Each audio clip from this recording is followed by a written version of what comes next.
নমস্কার, আমি সুমনা। আরশিনগর নতুন একটি ব্লগে আপনাদের সকলকে স্বাগত জানাই। বেশ অনেক দিনের ইচ্ছে ছিল আমি ব্লগ বানাবো, কিন্তু কখনো ব্লগ বানানো এর আগে করেছি, কিন্তু সেইভাবে কন্টিনিউ করে ওঠা সম্ভব হয়ে ওঠেনি। আর যখনই কারোর ব্লগ দেখি তখনই মনে হয়, ভীষণ মন খারাপ লাগে যে আমি তো এইসবই করতে পারতাম। যাই হোক, এখন নিজে ভেবেছি কন্টিনিউ করব, জানি না কতটা কি করতে পারবো। অনেক ভুল ত্রুটি হবে, নতুন তো, আপনারা যদি মানিয়ে নেন তাহলে খুব ভালো হয়, আমি তাহলে সাহস পাবো।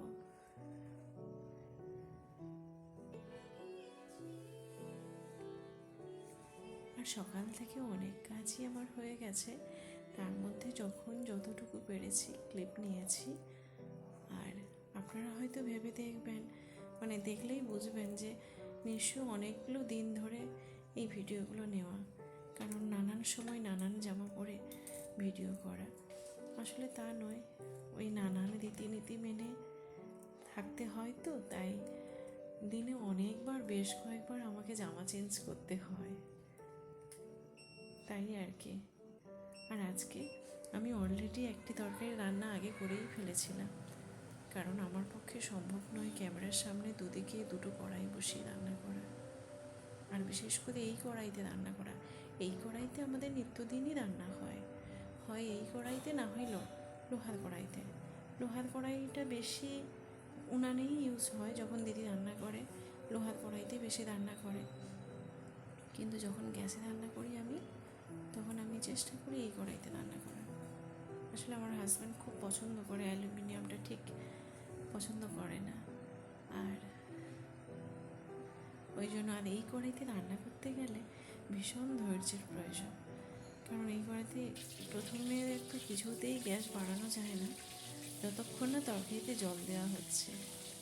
গ্যাস সিম করেই রান্না করতে হয়, ওতেই হয়ে যায়, নাহলে নিচে লেগে যাওয়ার সম্ভাবনা থাকে। একটু বেশি করে তেল দিয়ে ফেলেছি, তেলে একটু হলুদ দিলাম। আজকে রান্না করবো ডিম আলুর ঝোল, যেটা বলা হয়নি, আপনারা নিশ্চয়ই দেখে বুঝেছেন যে ডিম আলুর তরকারি করব। আর প্রথমে বেশি করে তেল দিয়ে তাতে হলুদ দিলাম, কারণ বড়দের থেকে জানা যে তেলে একটু হলুদ, লবণ ওইসব একটু দিয়ে দিলে, অল্প একটু দিয়ে দিলে তো তেলটা আর ছিটিয়ে গায়ে আসে না, ছিটিয়ে চারদিক পড়ে না। ওই জন্য তেলে অল্প একটু হলুদ দিয়েছি। শুনছেন বাবান এত দুষ্টু, আমি উপরে এসে ভয়েসটা দিচ্ছি, কিন্তু সে নিচ থেকে এমনই চিৎকার করছে। ও ভীষণ দুষ্টু, ভীষণ উৎপাত করে। কখন থেকে ভয়েসটা দিব কিছুতেই আর সে থামে না। এই দেখুন আলুগুলো এবার ভাজবো। ডিমগুলো খুব বেশি আমি কিন্তু লাল করিনি, কারণ খুব বেশি লাল ডিম ওরা আবার কেউ পছন্দ করে না, কিন্তু আলুগুলো একটু লাল লাল করে ভাজবো। তখন তো অল্প একটু হলুদ দিয়েছিলাম, তাই আবার একটু হলুদ দিলাম, লবণ দিলাম। এই তেলেই যেন 70% সেদ্ধ হয়ে যায়, এই তেলে যখন ভাজবো এই তেলেই যেন সেদ্ধ হয়ে যায় 70%। ঝটপট করে রান্না কমপ্লিট করতে হবে, কারণ ওরাও স্কুল যাবে বলে এখন রেডি হচ্ছে। আর এই সকাল টাইমটা রোজ আমাদের ঘরে একটা যুদ্ধ লেগে যাওয়ার মতো অবস্থা তৈরি হয়। তো লেগে যাওয়ার মতো না, যুদ্ধ লেগে যায়। সত্যি কথা, 3জন দিন তো স্কুলে যায়, আর 3জনের ভীষণ চিৎকার চলতে থাকে, সাথে আমারও। ওরা বাড়ি থেকে বেরিয়ে গেলে তখন একদম ঘরটা কোনো সাড়া নেই, একদম বিকেল সেই 4টে পর্যন্ত কোনো সাড়া নেই।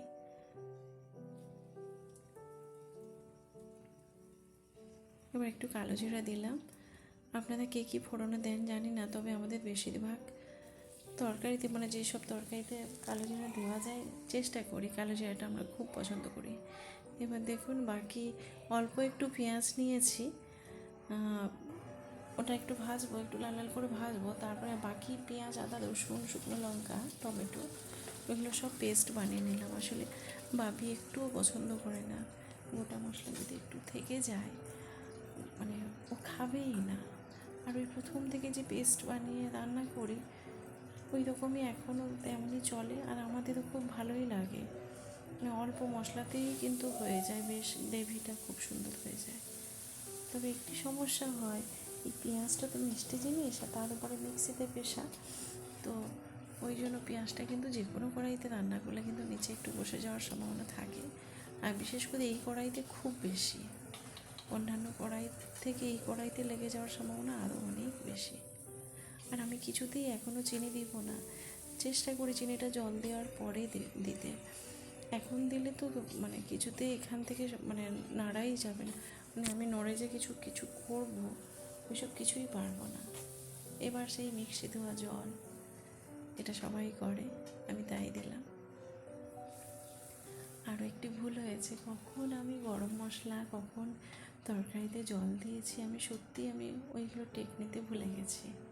পরে যখন এই ভিডিওটা করতে বসি, মানে বানাতে বসি, তখন দেখি কখন জল দিয়েছি, আমার সেটা তো নেওয়া হয়নি, তখন সত্যিই ভুলে গেছি। আসলে ওই সকালবেলা তাড়াহুড়ো থাকে তো ওই জন্য হয়ে যায়। চেষ্টা করব। আরও অনেক ভুল আছে, এই যেমন কথা বলতে গিয়েও অনেক জড়তা, অনেক ভয় করছে, তবুও করছি। আর আমার যা যা ভুল হচ্ছে অবশ্যই আপনারা কমেন্টে লিখে জানাবেন, আমি শুধরে নেওয়ার চেষ্টা করব। আমি যথাসাধ্য চেষ্টা করব, অবশ্যই আপনারা কমেন্ট করবেন। আর যদি ভালো লেগে থাকে অবশ্যই জানাবেন, অবশ্যই একটা লাইক করবেন। ওদেরকে খেতে দিয়ে দিলাম। এবার সব কাজ শেষ করে বাবানকে আনতে যাব বেরিয়েছি। বাড়ি থেকে প্রায় 2.5 কিলোমিটার মতো রাস্তা, ভেতর দিক দিয়ে মানে যেতে গেলে অতটা একটু হেঁটেই চলে যাই বাবানকে আনতে, আসার সময় টোটো করে চলে আসি। এই দেখুন পৌঁছে গেছি বাবানের স্কুলে। এই একজন আসছে, ছুটি হয়ে গেছে। আজকে অনেক গল্প হলো, আজ এই পর্যন্তই থাক, আবার দেখা হবে পরের একটি ব্লগে।